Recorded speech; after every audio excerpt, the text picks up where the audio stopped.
দেখুন, ফুটবল ত্রিপুরা রাজ্যের একটা ঐতিহ্য রয়েছে ফুটবলে এবং খেলাধুলার দিকে।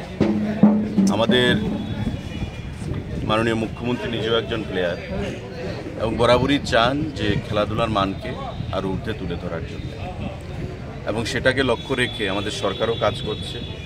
আপনারা দেখেছেন যে বিগত কয়েক বছরে আমাদের সরকার গঠিত হওয়ার পর একদিকে যেমন আমরা নেশার বিরুদ্ধে যুদ্ধ, যুব সমাজকে খেলাধুলার প্রতি আকৃষ্ট করা এবং খেলাধুলার মানকে পরিকাঠামোগত দিক থেকে ঊর্ধ্বে তুলে ধরা, এবং সেদিক থেকে ত্রিপুরা ফুটবল অ্যাসোসিয়েশন একটা সদর্থক ভূমিকা গ্রহণ করেছে এবং প্রতিবারই তারা বি ডিভিশন, এ ডিভিশন, সি ডিভিশন, রাখাল শিল্ড এই যে টুর্নামেন্টগুলো তারা আয়োজন করে থাকে।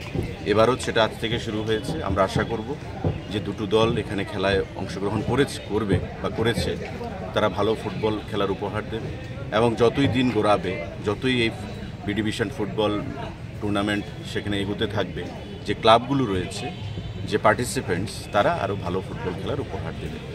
একদিকে ভালো খেলা বা খেলাধুলার মাধ্যমে যেমন আমাদের শারীরিক এবং মানসিক বিকাশ ঘটে, ঠিক তেমনি বন্ধুত্বপূর্ণ সম্পর্ক স্থাপন করা, প্রতিটি অংশের মানুষের মধ্যে, জাতি উপজাতি প্রতিটি অংশের মানুষের মধ্যে সৌভ্রাতৃত্বকে সুদৃঢ় করা এবং আমাদের রাজ্যকে উন্নয়নের নিরিখে সামনের দিকে এগিয়ে নিয়ে যাওয়া, এটাই আমাদের সরকারের লক্ষ্য এবং মাননীয় মুখ্যমন্ত্রীর লক্ষ্য।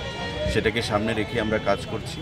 আগামী দিনে টিএফের পরিচালিত এই ফুটবল টুর্নামেন্ট আরও জনপ্রিয়তা লাভ করবে সেটা আশা রাখছি, এবং সারা রাজ্যে যে ফুটবল প্লেয়াররা আজকে যাদের সঙ্গে আমরা পরিচিত হচ্ছিলাম, কেউ এসছে কৈলাসহর থেকে, কেউ কাঞ্চনপুর থেকে, কেউ দামছড়া থেকে, কেউ মনু থেকে, এই যে বিভিন্ন কোনা থেকে, ত্রিপুরা রাজ্যের বিভিন্ন জেলা থেকে, মহকুমা থেকে এই প্লেয়ারগুলো আজকে রাখাল শিল্ড বলুন, আমাদের বি ডিভিশন বলুন, এ ডিভিশন ফুটবল খেলায় এখানে অংশগ্রহণ করে, এবং পাশাপাশি আমাদের বাইরে থেকেও যারা প্লেয়াররা এখানে এসে অংশগ্রহণ করে, একে অপরের সঙ্গে সম্পর্কের উন্নতি এবং আমাদের যে এক্সচেঞ্জ অফ ভিউজ, আদান প্রদান মতের, সেটা হয়, এবং এতে করে আগামী দিনে আমাদের ফুটবলের এবং আমাদের খেলাধুলার একটা বিশাল উন্নতি হবে, সে জিনিসটি আমরা আশা রাখি।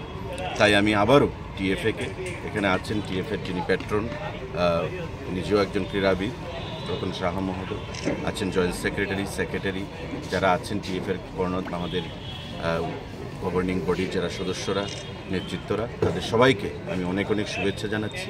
ক্রীড়া দপ্তরকে শুভেচ্ছা জানাচ্ছি।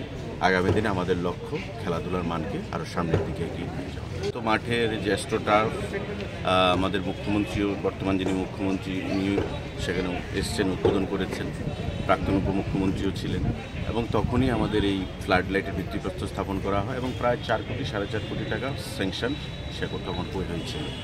তো আজকে দপ্তর বদলেছে, মন্ত্রিসভার সদস্য মানে মন্ত্রীরূপে অন্য একজন এসেছেন, তো ওনার মাধ্যমে আগামী দিনে উন্নয়ন হবে খেলার, সেটা আমরা আশা রাখি। আর সবার উপর আমাদের মাননীয় মুখ্যমন্ত্রী আছেন, উনিও আমাদেরকে প্রেরণা যোগান। যখনই আমরা খেলাধুলার বিষয় বা কোনো ওনার কাছ থেকে সহযোগিতা প্রার্থনা করি, নিশ্চয়ই উনি সাহায্যের জন্য এগিয়ে আসেন। তো আগামী দিনে চেয়ার বদলাতে থাকবে, পজিশন বদলাতে থাকবে, কিন্তু খেলাধুলা যেন আমরা ঊর্ধ্বে তুলে ধরতে পারি, উন্নয়ন করতে পারি, সেটাই আমাদের সকলের লক্ষ্য হওয়া উচিত।